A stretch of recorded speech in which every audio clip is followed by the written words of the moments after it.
Welcome to the most must-see, must-hear, must-feel, must-taste, and must-smell NRL podcast. Welcome to the NRL Point of Difference. Happy with that intro, Preety? And not to mention, we're happy to be deep, really deep inside your ear every Tuesday, once again. And once again, I'm glad you said ear. Look, before we start today, I want to mention that we haven't had one single comment on any of our videos. Preety and I were just discussing how disgusting this is, and it's disappointing. Look, I hope it's not a reflection on you and me. Look, we just want constructive criticism so we can make our podcast better for you fans out there.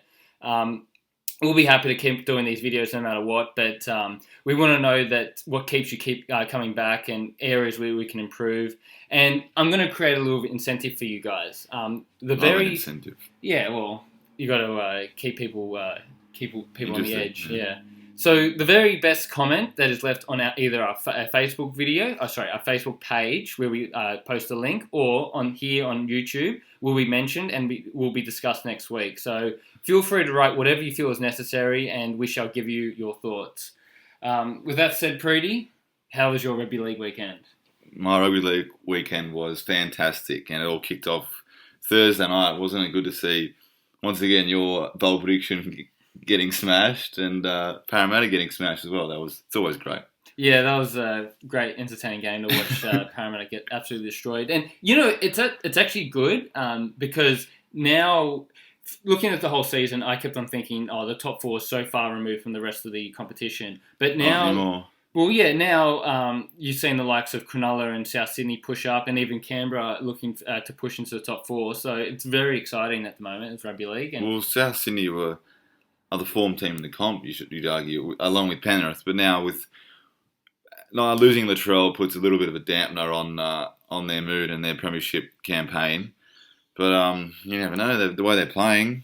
Yeah, who knows what could happen. Well, that brings me to the highlight of the week. You kind of preluded to it, but South Sydney, and specifically Corey Allen this week, with the most run meters, and he scored 2 tries and replaced Johnson and basically skipped no beat. It was 195 meters off, and 76 of them were post-contact. So every time he got the ball off a run, he was always doing those sidesteps and looked quite dangerous. And I was kind of questioning Rabbitohs at the start of the season when they were kind of wanting to move Alex Johnston off. And I was kind of thinking, this is probably not the right move. He's a really good clubman. He's a brilliant winger as well. And I was kind of doubting their reasoning as to why they're kind of wanting to move him on. And when they've got the likes of Corey Allen and... what's the other guy you got? Oates? Stephen Masters. Not Stephen Masters. Paulo. Yeah, you're right. Sorry, Paulo. So you got some great talent there. So, Allen. South signed him from Brisbane he was playing under 20s for Australia, I think, in the fullback position or the wing position. So he's had some higher ups in him for a while, but it's just been starved opportunity. So it was good to see him, really reach his potential on the weekend and then some. So, and I was hoping before teams were announced this week that he would be picked at fullback, because I think that's a much better option for Souths. It's his position, and I think he's a bit too slow on the wing. If you got Johnson on the wing, who just finishes everything with his pace. And I think losing Latrell, you lose a fullback, but now you move Johnston to fullback, you now lose a winger as well. And I think it's just... Yeah. I would have rather seen Allen play fullback. I have to agree with you there. Whenever Johnston plays fullback, it just seems that he's missing something, and he's a specialist winger. It's like moving Josh Adokar to fullback. It's the same kind of issue. And Allen's got much better ball skills. He can pass both ways. He set up one try after Latrell got injured in that second half. So, I hope I'm proved wrong for South's sake, and I just don't think Allen has the pace that you need to play on the wing to finish those half chances. But you know what Bennett is like, though? He likes to pick experience over kind of the flashy new thing, and especially a game against Rabbitohs who got Melbourne this week. So he doesn't want to throw Corey Allen in the deep end and set him up for failure. So I don't mind what he's doing at the moment. Maybe at the back end of the game, when the game's over, you can always move Allen to fullback, or potentially when there's a HIA, you can always move things around. But I probably do agree with you. Johnston isn't a fullback, and especially if he goes to a different club. I think when he was going to go to Tigers, he was probably going to play fullback, which... Yeah, I mean, at lower clubs, he could play fullback, but at top teams like South, that he doesn't make it as a fullback. Well, speaking of highlights, you mentioned Warriors before recording this. You said that they were on fire.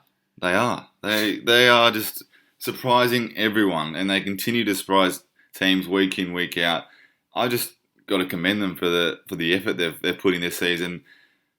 The players not even with their family. They've had to sacrifice so much, travel so much, and they lost half their team about a month ago. And ever since that time, they're a new side under Todd Payton. I don't know what he's done. There's been a revelation for them, but their defense has been good. They're not making those silly errors. They're just playing complete footy. Well, they've only lost one match in the last 5 games, and that was against Penrith. And before that... And they pushed them right to the end, Penrith. They came pretty close. And even against Roosters, that was their first loss under Todd Payton, if I'm not mistaken. But so they had a good showing in that game as well.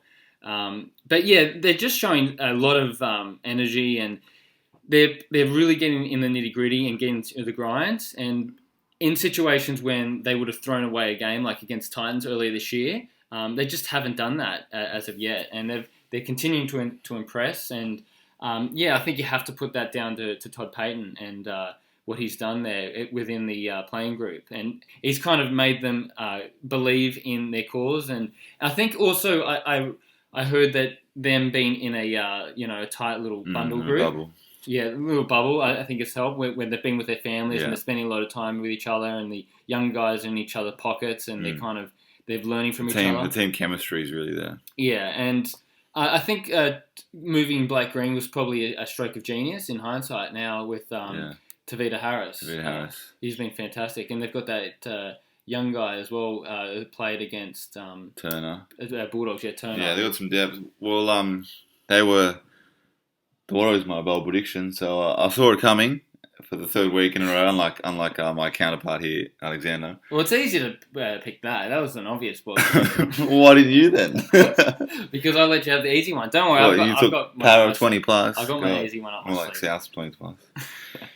But anyway. Do you think Payton's probably Coach of the Year? Would you put him in at that? Yeah, I haven't thought about that, but you make a strong claim for it. He didn't have a lot to lose, but he's gained a lot in the time he's been there, and he's turned that side around big time. Yeah, well, they play Parramatta next week, I think, so they've got a big test there, so will kind of lay the foundation. Yeah, and you think Parramatta will... Sorry, this week have to respond. This week? This week. This week, yeah. Yeah, so that's probably going to be the most mouth-watering clash of the round, I think. I can hardly contain my drool. God. But on the other end of the spectrum, you got Newcastle. They're in a bit of a runt at the moment. They've got poor attack, a lot of errors. I feel like their play is too lateral. They're shifting too much with no quick play of the ball, and it just feels like they're lacking a lot of their intensity that they had earlier in the year. Well, again, I don't mean to brag, but about a month ago, I said on here that Newcastle had zero threat to the premiership, and they've proved that in spades the last month. They're awful. They are. They're shocking to watch. They were the worst game I've seen in years against the Cowboys, and then they backed it up again against the Warriors. They're just so predictable. They rely so much on Ponga, and it's so easy for defences to just... If you shut down Ponga, then you got no Knights. I know that's hard to do with Ponga being the player he is, but it's working. But not only to mention that, they got the other two main playmakers. They got Pearson and Kurt Mann. So they all play similar styles. And what is happening is that when they go to the edge, and it's obviously not on, they just step on the inside. And it's so predictable. And and whenever they do have space, for whatever reason, they just can't seem to put it away. Yeah, it doesn't seem like they're playing to achieve a common goal. It seems like it's a team of individuals out there, so to speak. They're not working for each other. Do you remember that intercept that Pearce had, and he made about a 50-metre run against Manly, I think it was, but he bombed an absolute certain try, he slowed up, and he couldn't find an option, and that's just the tale of the tape, and it was a miracle that they got the win against Manly, and rightly so. Their coach O'Brien is very frustrated, and he's kind of accusing the team into biting into the hype, and thinking that they have a guaranteed win on arrival. There's no guaranteed win in the NRL. Yeah, I think they just need to get the basics right. Just stop knocking those easy balls on off kick returns and just complete their sets after points, and that's basically all they can do.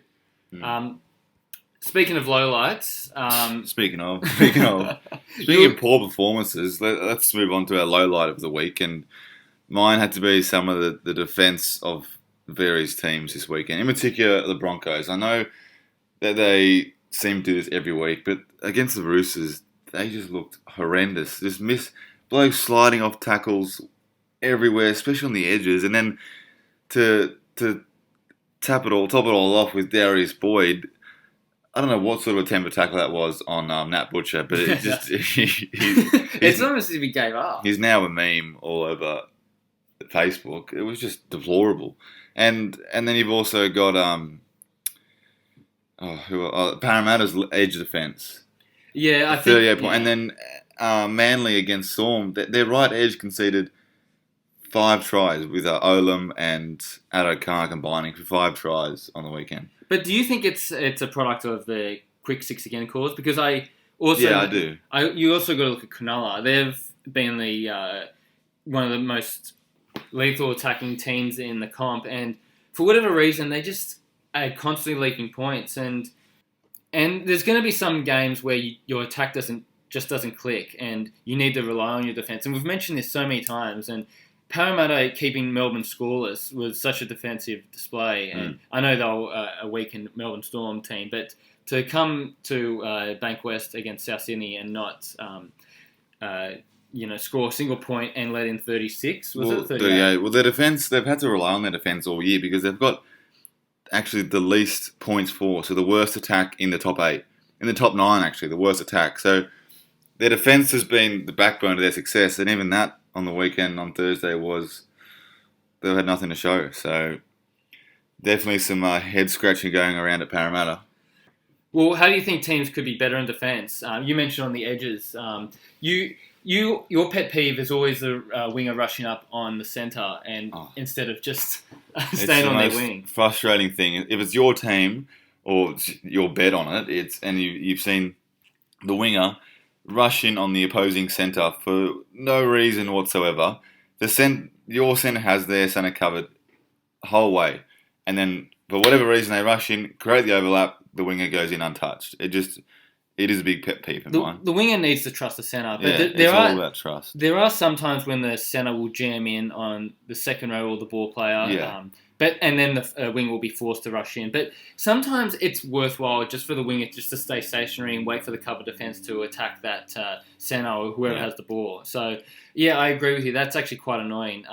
And I think at the moment teams are just sitting back on their line and not pushing up in defence as a line, and that can catch some people out. I think Brimson made a mockery of Ben Hunt and Jacob Host on the weekend, so that was a product of just a lack of communication. And defence is attitude. It's all attitude. From what I've heard from various coaches, and Brad Arthur alluded to that in his press conference, saying they just went up for it. So you've done all the training, you know how to tackle. It just at the end of the day, it's whether you want to do the hard work and the gritty stuff for your team. Well, you see some of the urgency tackles from the Melbourne Storm as opposed to the performance of Brisbane Broncos, and it's like comparing soap with cheese. It's just two completely different things. I know it's a weird analogy, but those are two stark contrast things, and that's the accurate description of what we're talking about here. When Melbourne are at the top of the ladder and Brisbane at the very bottom. Well, I was expecting some sort of response from Brisbane, especially with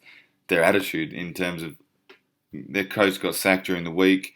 Some of the players might have been happy about that. Some wanted to play for him and make a statement. And then it was just nothing. It was just the same old Brisbane Broncos that we've seen all year. And that's enough about me being negative. What about you being negative? Okay, well, I'm just sick of the constant excuses from coaches to justify their poor performances from their team. I'll give you an example. Josh Hannay this week has been complaining about the strict travel restrictions and travel toll that has played on the North Queensland Cowboys. And this is coming off an injury from Michael Morgan, and the week before you had Jason Taumalolo and who was actually on the verge of being, towards the top end of the Dally M, so it puts him at risk. Yeah. But I'm sick of this. Like, you can't justify the lack of performance and motivation from the team on other external factors. You need to get your playing group together. And I know Josh Hannay is just an interim coach. But I'd argue against that because I heard this morning that Cowboys have travelled over 16,000 kilometres this year, whereas teams like Penrith have travelled 1 or not even 1,000. But what about Warriors, for example? They've got to travel 2 hours every time they want to get to Sydney, and which happens 50% of their games. I'm just saying. Yeah, but I think it's just this year it's heightened and it's dramatized. What's the word? Dramatized. Yeah. Dramaticized. Because of the COVID restrictions in it. And it's way easier for Penrith to win games than it is for Cowboys, purely based on travel. Okay, but do you reckon that's kind of impacting Brisbane at the moment? Because I'm going to go through the Brisbane key injuries list at the moment. We've got Corey Oates, we've got Ben Teo, we've got Haas, we've got Glenn, we've got Coates injured, we've got Fegler, Turpin, and we've got Milford. And that's not to mention Tavita Pengai, Matt Lodge, and Jack Bird as well on the sideline. They've had a myriad of injuries, and people just seem to be looking at their motivation and their performance on the field, but they look past this ridiculous amount of talent that they've got on the sideline. They've got nearly a team full of people that should be playing, and Brisbane also started the year so strong, so maybe that could be the reason as to why they're falling apart at the moment. Yeah, well, you can't. A lot of these guys have been injured most of the year, so you can't keep going back to saying that's the reason why they're not playing. But it does impact them. You've got Jack Bird, who's on $800,000 a year. That's a lot of money just on the sideline currently. Well, that's bad salary cap management. If you can't have the depth to cover injuries to key players, then you're spending too much on 1 or 2 players. I guess that's true, and also before a lot of these injuries, they were underperforming. So I guess these injuries come at a costly time, of course, if they're now in contention for the wooden spoon. So no, I'm not saying that Cowboys, if they didn't have to travel, would be where Penrith were. No way. Penrith are a much better side, but it would play a significant impact in their performance. Travel, everyone knows if you got to travel, it's a disadvantage to you. Yeah, I guess that's fair enough. But I just can't see why they should be using that as an excuse right now. Yeah, it is a bit of a... It just seems like a cop-out, especially after a lackluster performance against Cronulla, where they showed absolutely nothing. Cronulla were always in control and absolutely dominating the Cowboys. Okay, well, it's been a long-standing criticism by a couple of people in the behind the scenes that I constantly say the phrase, you can't fault them. So, to make a mockery of this, we now have a new segment called Who Can't You Fault This Week? I like that. I like turning a negative into a positive. Yeah, well, I think this is a great... Good on you. I think this is a great segment. And stuff for you today. All right, well, who can't you fault this week? Who can't I fault? I'm going to go a bit of an unsung hero who's really burst on the scene last couple of weeks. Liam Martin from Penrith, the second rower. Oh, yeah, okay. All the raps go to Kickow and Cleary, but this guy is a beast. He's an absolute weapon. He's a really nuggety, he's thick. You give him the ball, he just bursts onto the line, and he's scored, I think, 3 tries in the last 2 games. So, didn't see that one coming, did you? No, he should be in our underrated list. Yeah, well, he's only burst onto the scene recently. Yeah, so from the country too. Yeah. They breed him tough out there. Yeah, well, the thing is about Penrith, they've got great development in their juniors, as we've mentioned before, and it's going to be really exciting seeing what Penrith can do in the next 3 to 5 years, and even this year in the finals. In terms of who I can't fault, you just can't fault him. Mr. Pappenhausen. I think, he had 4 try assists in that game, about 2 or 3 line break assists, and he had the top running meters, and he's coming really into his own with his own passing game at the moment, and he just needed a try to seal off that perfect performance that he had against Manly, and to top it off, he had about 160 run meters as well, and he has constantly been in the top run meters for the Melbourne Storm at the moment, and he's coming off last week of 237 run meters in that game. So you just can't fault him. Well, had some criticism towards Pappenhausen in terms that I think he's a bit overrated of what the commentators make him out to be. They're already saying he's a superstar of the game, and yes, he's a great talented player, young player, up and coming. But I just don't think he's a superstar by any stretch. He's definitely got a lot to go in terms of his ball playing and his passing ability, which on the weekend got him. He came out and defended those critics with 5 try assists, as you mentioned. So look, I hope he continues doing that, and the Storm are going to be even more of a threat if he continues on that way. But what a staple that fullback spot has been for Melbourne. They've had Billy Slater, then they had Munster, and now they got Pappenhausen. You see glimpses of Slater and Pappenhausen. He's very busy around the ruck. He makes a lot of runs, and his involvement rate is extremely high. If players like Latrell could have half the amount of involvement he has, and Latrell would be. Well, he's always superstar. Sniffing around the ruck, and that's the kind of place you can't defend when he's in that loose play. Hungry for work. Always wants to be involved. But I think the true test for him will be next year when people are onto him and they know kind of the players that he runs and kind of what he can do. So I think how he adapts to the game and how the defence reads him will be a true test to his character. So in with the new, out with the old. We've got Benji Marshall told to move on by the West Tigers. And I think Marshall only found out through the media. He didn't actually get told directly by the club, which That's led sad, to... isn't it? Yeah, that actually is very sad. For a player like Benji, who's been an absolute legend of the Tigers, to find out that way it's heartbreaking. Well, I think a leak released that, and then that's how he inadvertently found out. I'm sure Maguire at some point would have sat down with Marshall. But you're right, a plan should have been laid out with the playmakers at the club and at least have some clear direction there. But in terms of Marshall being moved on, I kind of agree with that. He's 35 years old at the moment. He's definitely not within the future plans of the club. They got the likes of Mbai, Reynolds, Brooks, and Walters at the moment. Those names don't hold you much confidence if you're a Tigers fan today. Well, you've got Reynolds moving on. I've heard that they wanted to move on Mumbai this last few weeks because he's just taking up too much salary cap space. Yeah, well, they've got to find a buyer first. And the price has got to be right. But I think Mbai does have a place in that team, whether it be at fullback or in the halves. I think probably fullback is his best option, then move Dewey to the centres. I'm not exactly sure what they're doing with Mbai at the moment. Their Tigers recruitment has really, really been their worst enemy the last couple of years. Who made these signings? Was it Cleary or was it Taylor before him? I couldn't answer that, but whoever it was should no longer have a job. Oh, well, if it was Cleary, is that... They've put all their eggs in Luke Brooks, who hasn't delivered. They've paid $800 for Mumbai.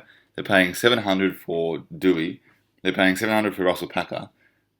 They're worth about $700 combined, all those players. Well, okay, they've got close to $1.6 million tied up just in their halves. And they've also got young gun Jack Madden coming in, who can also play in the halves. So that could be an interesting to see. But they're also chasing people like Josh Adokar and Charlie Staines, who won't really add much to their team. So they really need an overhaul. Tigers need players who are going to get those blokes the ball. They're not going to go find their own work. Well, yeah, exactly. As you mentioned, they need a half. Well, yeah, exactly. Brooks has struggled to actually be involved in many tries this year. So he's only had 10 try involvements in 14 games, and that's disgusting. You compare that to Cleary, Johnson, and Marshall.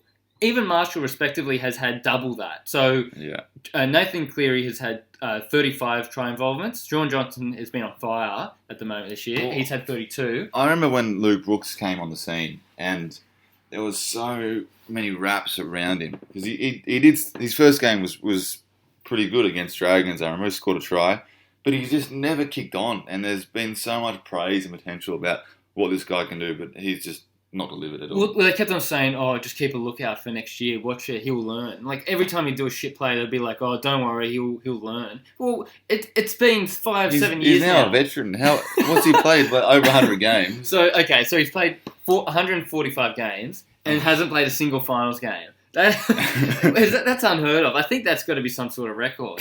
And I think Maguire needs to have a long, hard look at this, at Luke Brooks and say, is this the player who's going to bring this club into fame and solidify a final 8 spot every year? And I can't really say yes. And I definitely can't say yes. yeah, well, I'd rather have Benji than Luke Brooks. yeah, but unfortunately Benji Marshall is getting on. obviously getting on. But he actually wants to continue playing another year, and he won't go to another club, will he? Well, I reckon that'd tarnish his reputation a little bit. I think he should go out as a Tiger, start as a Tiger. It'd be a fitting way for him to end. Yeah, it would be a fitting way to end, but I know what he's like, and I think when St George offered him $300,000, he turned his nose at that time back in 2017. And I know that he'll want to play on, and the only clubs I can really think that he would want to go to is Manly or perhaps Bulldogs. But again, it's going to tarnish his legacy. But Bulldogs could have the two nursing home candidates running around the park in Blake Green and Benji Marshall next year. Yeah, what's happening with Green? He actually signed with Bulldogs. Yeah. And is he going to go into a coaching role? What's happening there? I don't know about any of the coaching, but I know he's signed for a year, I think. and he's right. going to miss the first bit of that anyway with his ACL injury next year. Maybe that's what they want. They want to have two oldies just be there, guide the youngsters coming up, and then move on the year after and hopefully sign some more talent. It would just be deflating for a Bulldogs point of view to have all that money and to sign Blake Green. Yeah, well, hopefully they've got. No, I think Green still has something to offer, and he is a steady half that you can rely on. Yeah. It's just whether he stays injury free was another question. They've shown the door to Foran and they've picked up Green. There's just, what's the difference, in my opinion? Yeah, well, Foran's on like a boatload of money. That's the difference. Yeah, but he came out and said that he's happy to play for a lot less. Yeah, he's saying that, but whether he's willing to accept the deal that the Bulldogs are offering is a different question. And I think he's had other offers sniffing around. I think Tigers are offering him money, which would be typical. That was the rumour back earlier this year, but I wouldn't be surprised if he actually does end up there with about 4 halves, and not to mention 4... I'm sorry, I'm just laughing at the stupidity of this club. Whoever's managing the Tigers there needs to have a long, hard look at themselves. They need to strip down naked, look at themselves in the mirror and say, what am I doing with my life? I'm frustrated for the Tigers, and I'm not even remotely connected to them in any way, shape or form. Are you sure about that? So with the awful management at the West Tigers, I think we need to also mention the Brisbane Broncos at the moment. So they're reportedly under investigation over dodgy third-party deals with Tavita Pengai Jr., TPG. TPG.com.au. Well, if they're proven to have been diddling the books and not been full disclosing their third-party dealings with the NRL, they will actually lose 6 points and become automatic wooden spooners for this year. So Bulldogs get a get out of jail free card. So what has happened is that word goes back to last year. Pengai Jr. was offered about $800,000 by the New Zealand Warriors, where he knocked it back for a $650,000 a year contract with the Broncos. But the sweetener on top was obviously the $100,000 third-party deal addition, which wasn't actually registered by the NRL. And this is pretty disgusting. It's very unfair for the Warriors, who could have potentially got a really big signing, and now they have to go back to the drawing board and basically recruit a replacement for that player that they had their eyes on.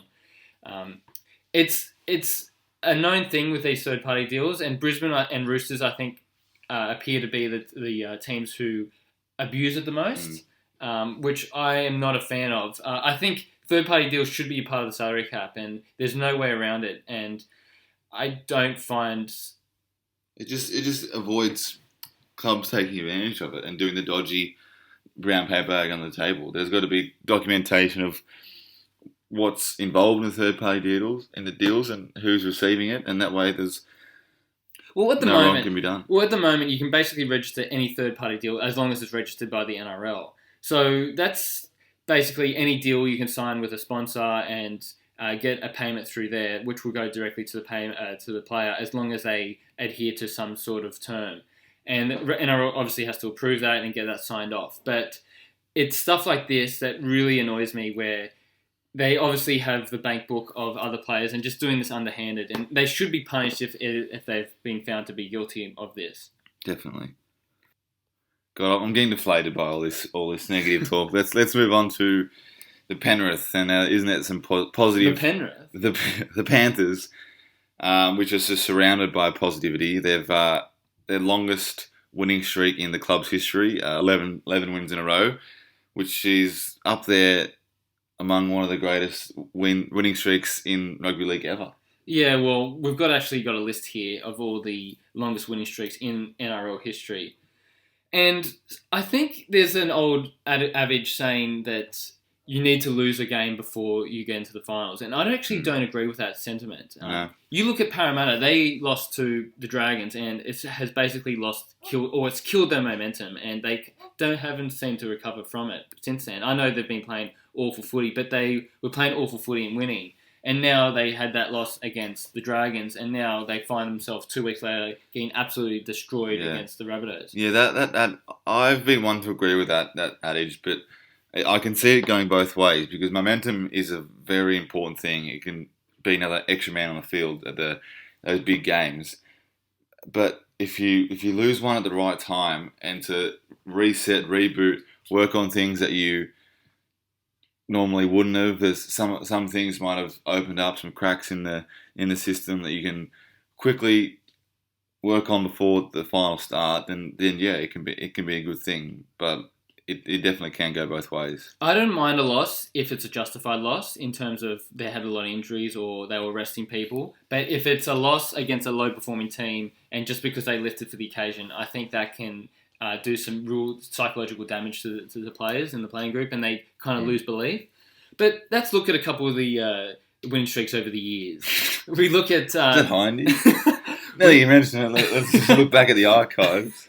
Well, we look at Manly in 1995. So they actually peaked too early that year. They had 15 wins, and then they ended up losing the grand final to the Bulldogs.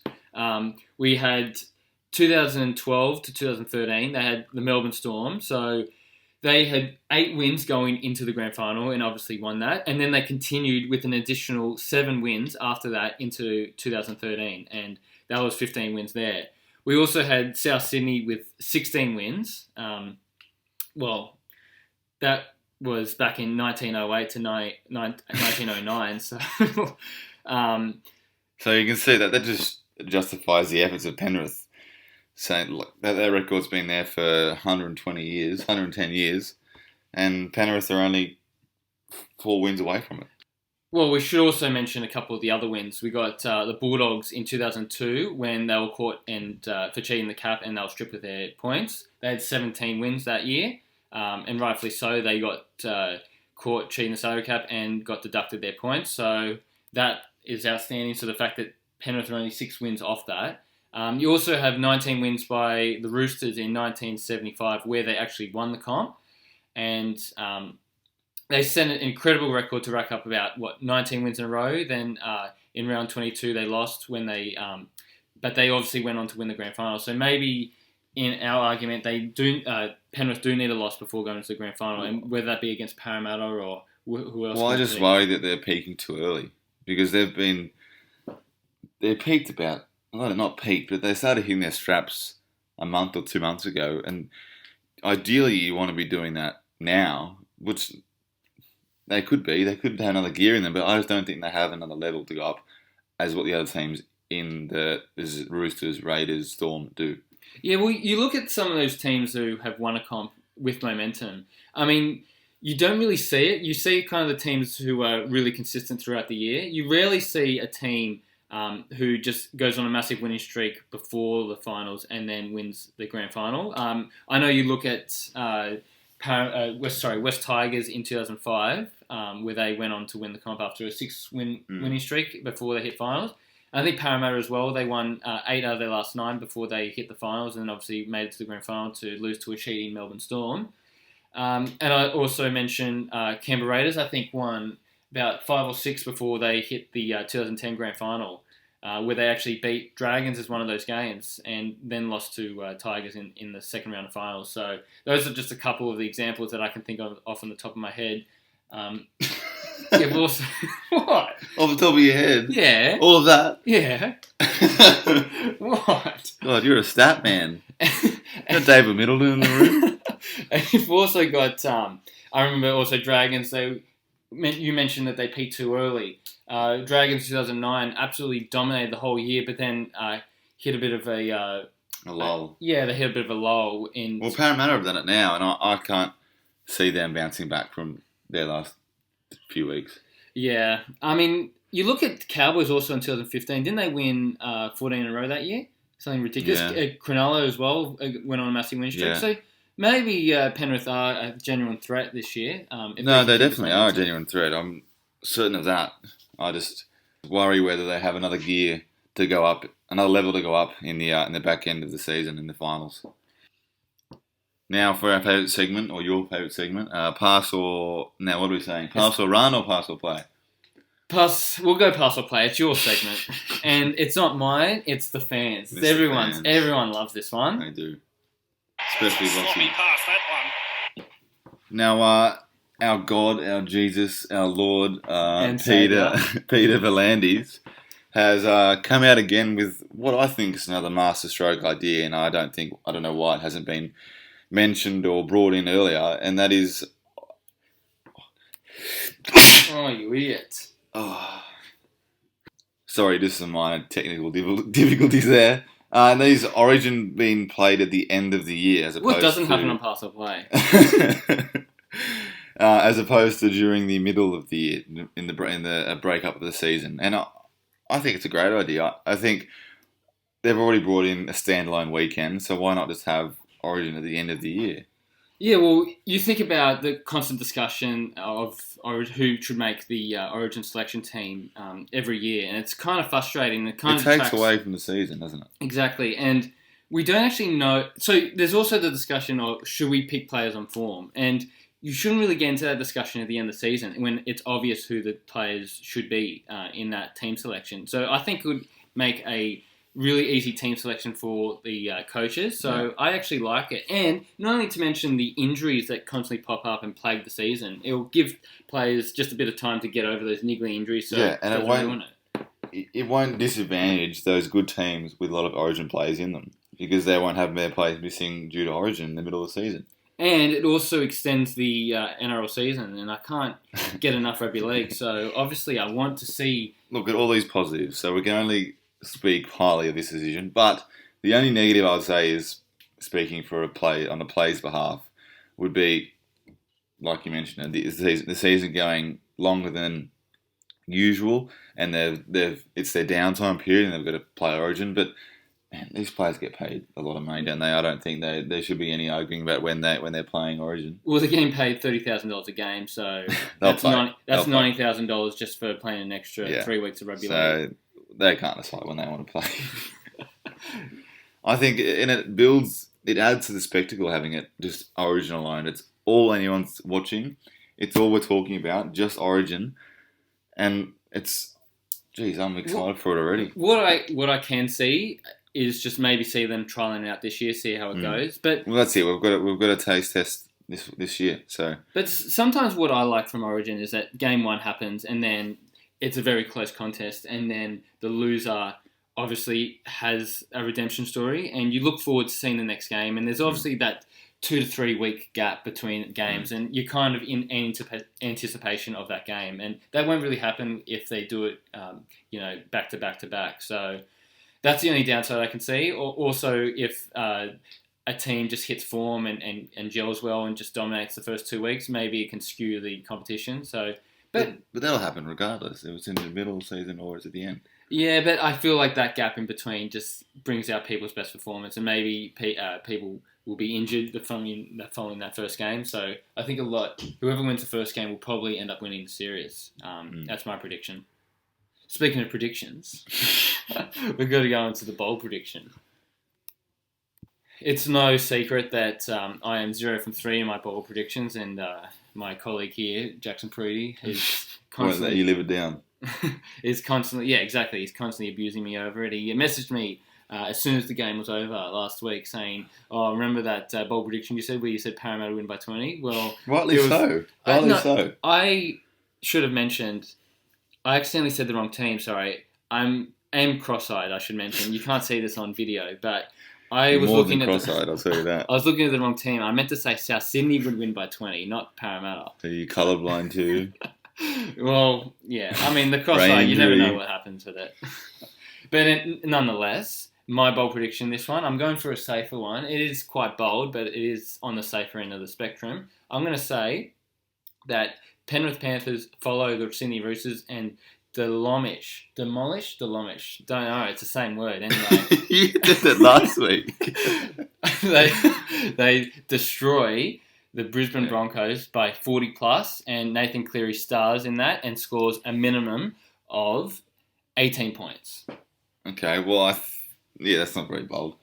I think the line of that game will be about 40 points, so that's only paying $1.90, so 50-50. Well, no, I'm adding the Cleary 18 points. Cleary, if Brisbane score 40 points, that's about 7 tries.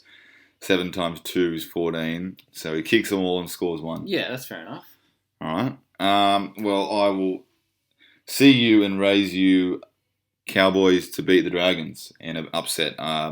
Both teams were deplorable on the weekend. In particular, Dragons, they had everything to play for against Titans, and they just absolutely had nothing. They showed zero attack, and their defense wasn't that great either.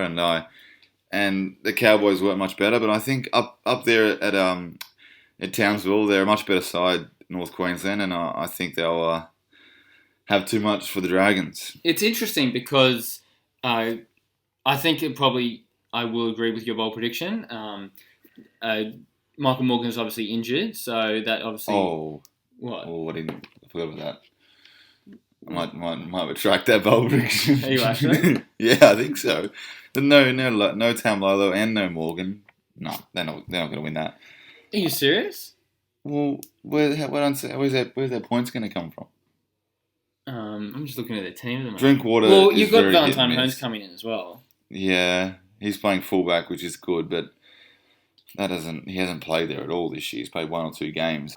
But it also should be mentioned that Dean Young was discussing changing the team and saying that some of the younger guys will get to go, and he actually hasn't changed the team at all. All he has done is drop Trent Merrin and put Terrell Furiomo in instead. But, I guess I would probably agree with your bold prediction there. See how it turns out. And I hope it loses. Are you 3 from 3 at the moment? I am, but I don't know if I want to place that without Michael Morgan. It's a big This out. is your bold prediction. You have time to change it if you want. No, I'll stick with it. They beat the Knights, as you would say, they demolished the Knights up there a while ago now, but they did that without Morgan, so you know what? Let it ride. All right. Go the Cowboys. Okay. Well, we've got our bold predictions in, and that's all we have time for this week. Remember to like our Facebook page, the NRL Point of Difference. Like the video, and don't forget to leave a comment. Yep. Yeah, look, we're going to review that comment, that best comment. I can't wait for it. I am in anticipation, and spice it up. Make whatever you want. Make our criticism abusing us. We don't care. We're thick-skinned. We can take it. We like to take... We're sitting here abusing NRL players. I think it's only fair enough that you can sit there and... Who are we to judge? Who are we? All right. And we look forward to being inside your ear next Tuesday.